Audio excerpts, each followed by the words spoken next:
Hello everybody and welcome back to Gardens and Crystals with me, Wesley Peterson, and today I have an update video all about my beautiful big plant next to me here. This is my beautiful Philodendron erubescence red emerald, and I have had this plant for a minimum of 1 year and 8 months, and it has just carried on being happy and beautiful since when I first brought it home. And I did a raid in the rack video when I brought this plant home and took it out of its huge bag and placed it in its position here in our library room at our crystal cottage. And it lives in the corner, but I had to move it into the middle of the room here to be able to do this video because this plant's so big and I want to be able to get around it. And I want to be able to show you the size of it. Look how wonderful it is, and it is growing all the way up to the ceiling, and I don't think you can see the top in the video. But this plant is lush and it's got this lovely emerald green colour on the front of the leaves, and then its petals that are very long and very thick and beautiful, and the stem have a reddy glow to it. And as the new leaves come out as well, they're a dark burgundy red colour as they come out of their sheaths. And there's one coming out of the sheath up there, there's one coming out down here, and then there is this long vine growing all the way up to the ceiling here. Now I'm getting on with this video now because I actually want to go in and prune back my plant at the same time, because I don't want it legging out towards the ceiling. I want to keep it down to this height where the last large leaf has grown out, and I'll let this one here carry on a little bit more and on the front because they're very small. But I want to keep it around this size to keep this lovely lush canopy of leaves that are growing out everywhere. And some of these leaves, I mean, if I can show you somehow, the ones at the front, some of them are longer than my forearm. They are huge, and look at my hand compared to some of these leaves. They are amazing. This plant has been in the same spot all the time. Some of my plants have been outside for the summer. This plant's too big and I don't want to put it anywhere else. I've just left it in this room. The light isn't that bright. I mean, there's a window behind me you can see here which is west facing, but outside of that we have huge tall aspen trees and lots of other plants that allow dappled light to come through into the room, but not very much direct light gets into here. And then I have a north facing window as well, so light does penetrate around the corner of our cottage here into the room. So this plant gets that light and it seems to be very happy about that, no problem. So this just shows that even a big plant like this can survive happily in your home in the right circumstances. And if I should talk about care, I give this plant no special care at all. This plant really doesn't want to be watered very much. I found that once it got watered a bit too much and it started yellowing out leaves and leaves starting to fall off. So I let this plant dry out completely again, and I just water it every now and then when I think it's really dry. It really doesn't seem to like that much water, especially in an indoor low light condition. So that's what I've been doing. These leaves have plumped up, they're very healthy, they're very happy. It's very normal for the plant to get some browning tips or some of the smaller leaves to brown out and so forth, as I said. But you just go in and prune those off, and then the plant will start flushing out some new leaves. If it browns out on the end or so forth, you can just prune around that and then it will seal over and the plant will look nice with the rest of the leaf. So really don't worry too much about that. It's very normal. I have a leaf here that I've actually pruned back and it's browned out at the end there. But nearly all of the leaves on this plant are looking wonderful. There's some here that have a little bit of browning on the end and I've pruned back. I'm not worried about it. It's got thick, solid stems. It's a very happy plant. And you can see all the leaves are like facing forward. So this plant would normally be the other way around, so that all of the leaves would be facing towards the western window. So this is where they all are. There are some at the back facing out backwards, but mostly it's all facing forwards, of course. And that's what all plants do, of course. They will always try and reach for the light to maximize the energy as much as possible. These leaves, you can wipe them over with a cloth, you can spray the plant over, it will enjoy that. They're very big broad leaves, so they get very dusty. And I must say, I haven't been in and dusted this for a while, but the leaves are quite okay. There is a thin layer of dust on them, but it's not anything that's detrimental to the plant. But if you want to keep your plant very, very happy, then just wipe off the leaves or mist it over more. I have not repotted this plant at all. I am not going to be touching the roots of this plant. I found that a lot of philodendrons and epipremnums and scindapsus and many plants that when they're in their nursery pot, if they're happy, don't fix what's not broken, because the plants really do not like being uprooted and messed around. They do suffer from that, and you could lose your plant if you do it in the right way or at the right time. Warmer temperatures, summer season, just before the plant's about to grow out and so forth, then the plant will be able to adapt better. But if you end up doing it in the dark of winter or so forth, then you could damage the plant. So this plant is happy like this. I'm not going to be changing the soil or anything. I will just now and again give this plant a little bit of organic liquid fertilizer. And I've done that once this year, and it seems to have made this plant happy. But I would definitely suggest that you do not over fertilize your plant, especially if it is in a low light condition, because you will end up burning out the leaves, burning out the roots, and the plant will become less happy than you thought it would be. So don't kill your plant with kindness. A little bit of fertilizer is okay. Yeah, so basically that's it. I don't have any grow lights in here. I have nothing special for this plant, and it really is making me proud. And it's also making me proud because I've been back to the garden centre where I bought this plant, and I saw other plants of the same size that were still in the greenhouse that had turned like yellow or didn't seem to be so happy. And I don't know why, because that I would think would be a much better environment for the plant than inside a home. But maybe it was too bright all of a sudden compared to where the plants came from originally or so forth. I'm not sure. But my plant is really, really happy with this position. And all I'm going to do now is, I've got some fairy lights on here. I need to unwind them. I'm going to prune back the top part of this vine, and I will bring it in so you can have a closer look at that. But I first need to unwind these fairy lights. So the fairy lights are off. So all I need to do now is go in and prune back. And I have a large pair of scissors here. So what I'm going to do is I'm going to prune this vine here halfway between two nodes. So at the internode junction, which in this case up here will be around about 2 centimeters either side. 2 centimeters above the top large leaf here and 2 centimeters below the node point on the other pot. Let's get going. Oh, it's always a little bit frightening when you go in and prune back.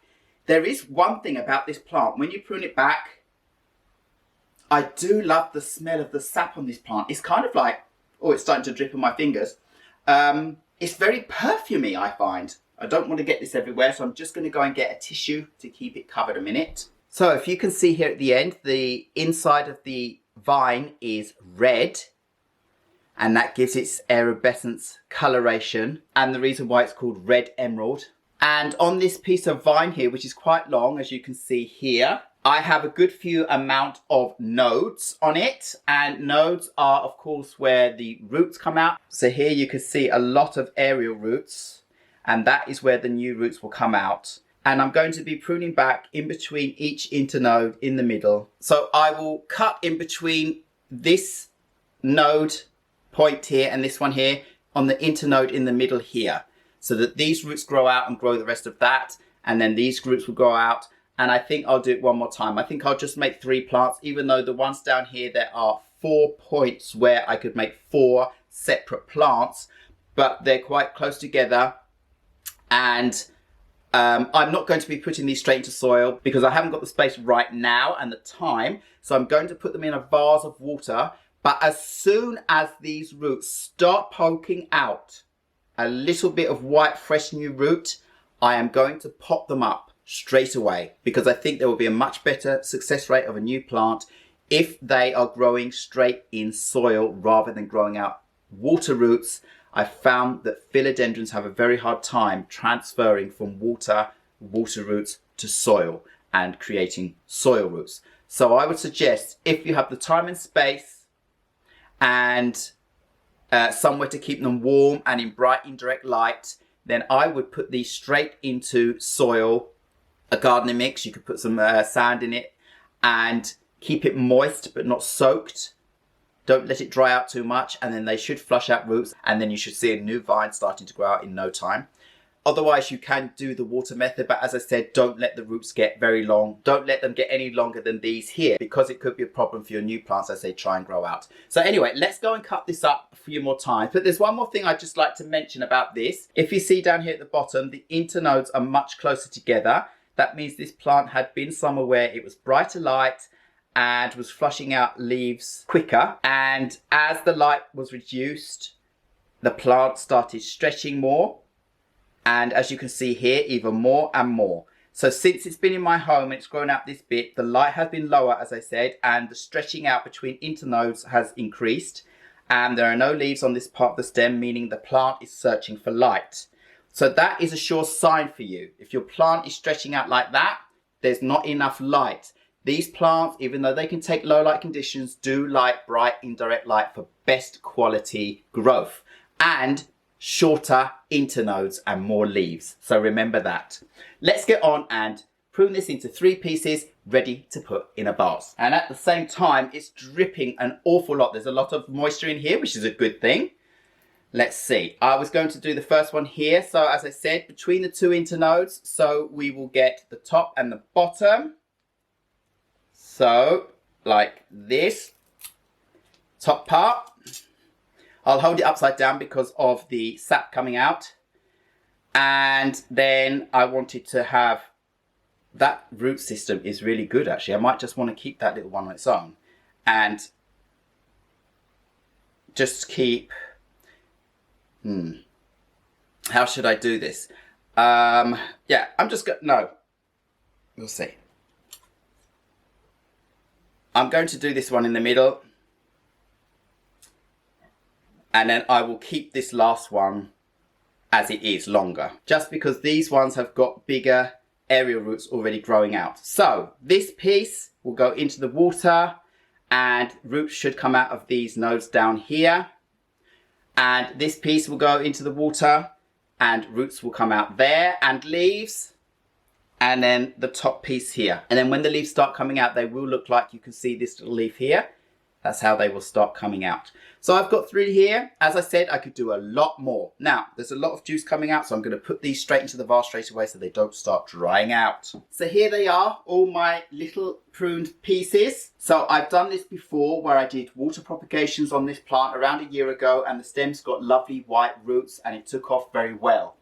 But as I said, this time I'm only doing this now temporarily, and then I'm going to actually do the soil propagation technique and put them in a plastic bag, a sealed plastic bag with slightly moist soil, and let the roots grow into soil roots directly to make the plant stronger straight away. And I would suggest that you do that, but there are so many different methods. Of course, you could have done air layering on the stem and let the roots grow out in a bag and then prune off, and you would have a whole new plant ready to go like that too.